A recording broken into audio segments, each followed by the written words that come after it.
थोड़ा सच का सामना करेंगे। आज के इंसानियत के ज्ञान में सुनील भैया आप किस चीज से बात करने वाले हो, थोड़ा सा सच और थोड़ा सा तुम्हें तुम्हारी संस्कृति के बारे में याद करवा देते हैं कि तुम्हारी जो संस्कृति है ना, हमारी जो संस्कृति है, तुम्हारी नहीं, हमारी जो संस्कृति है, हमारी जो संस्कृति है उसके बारे में थोड़ा सा समझ लेते हैं, थोड़ा सा याद कर लेते हैं। क्या याद करना है सुनील भैया? हमारी संस्कृति के बारे में हमें क्या याद करना है? हम कुछ चीजें भूल रहे हैं अपनी जिंदगी में। हम ये भूल चुके हैं कि हमें किसी से कैसे बात करनी है। हम ये भूल चुके हैं कि हमें किसी से कैसे बिहेव करना है। हम ये भूल चुके हैं कि हमें किसकी कितनी इज्जत करनी है या कैसे करनी है, कैसे आदर करना है। तो आज हम आपको बताना चाहेंगे दोस्त, गुरु शिष्य परंपरा के बारे में। गुरु शिष्य परंपरा के बारे में आज मैं आपको बताना चाहूंगा कि हमारे जो देश है ना, भारत देश, इसमें एक संस्कृति है और वो संस्कृति हमें जोड़कर रखती है, हमें लोगों से अलग बनाती है, हमें दयावान बनाती है, हमें एक अच्छा इंसान बनाती है। लेकिन शायद हम भूल रहे हैं वो। भैया हम भूल रहे हैं क्या? 100% आप भूल रहे हो। क्या है इस देश में, भारत देश में एक बहुत बेहतरीन से परंपरा सदियों से चलती आ रही है जिसे हम कहते हैं गुरु शिष्य परंपरा। कि भाई आपकी जब वेद लिखे भी नहीं गए थे तब की बात बता रहा हूं, जब लिखे नहीं गए थे उससे पहले क्या होता था? श्रुति स्मृति होती थी। यानी जो हमारे जो गुरु हैं वो अपने मुख से, अपने गुरु मुख से, हमारे जो गुरु हैं वो अपने गुरु मुख से बातों को बताएंगे, अच्छी बातें हमें सिखाएंगे, श्लोकों के बारे में बताएंगे। और वो श्लोक जो है हमारे जो बच्चे हैं, जो शिष्य हैं, वो उसको मल्टीपल टाइम्स रिसाइट करेंगे, रिपीट करेंगे। गुरु उस चीज का महत्व उनको समझाएंगे और सिर्फ एक ही चीज नहीं, बहुत सारी चीजों पे गुरु उनको ट्रेन करेंगे। और उस शिष्य के लिए वो गुरु सर्वप्रथम है कि नहीं है? है ना भाई? वेद तो आपके बाद में लिखे गए, उससे पहले श्रुति स्मृति होती थी। जो ज्ञान है वो बोलकर ट्रांसफर किया जाता था। भाई बोला, श्रुति मतलब भाई सुना और स्मृति मतलब याद किया। सुनकर याद करने वाली प्रथा से हम हैं, जहां पर लोग श्रुति स्मृति के बारे में बात करते हैं कि श्रुति स्मृति से चीजें सीखी गई थी। और एक गुरु शिष्य परंपरा में क्या था कि भाई गुरु ही सब कुछ है।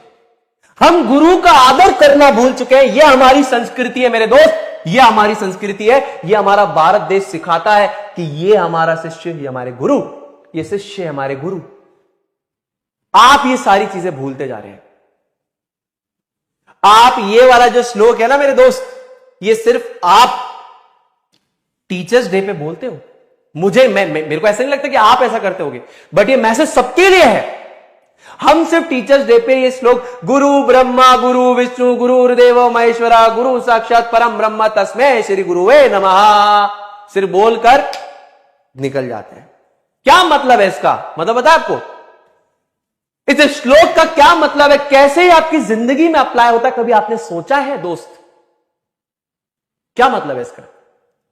सिर्फ कहने के लिए नहीं है कि हमने बोल दिया और चले गए। यहां से आना चाहिए, यहां से फील होना चाहिए मेरे दोस्त, तभी चलेगा काम। आप उस संस्कृति को बिलोंग नहीं करते हैं जहां पर अध्यापक का मजाक बनाया जाए। आप उस संस्कृति से बिलोंग नहीं करते हैं जहां पर आप अपने गुरु के लिए कुछ गलत वाणी का प्रयोग करें। आप उस संस्कृति से नहीं बिलोंग करते मेरे भाई। यह हमारे देश का कल्चर नहीं है। भूल चुके हैं आप। गुरु ब्रह्मा यानी गुरु ही स्वयं ब्रह्मा है, जिन्होंने सृष्टि को रचयिता है, सर्जन किया है।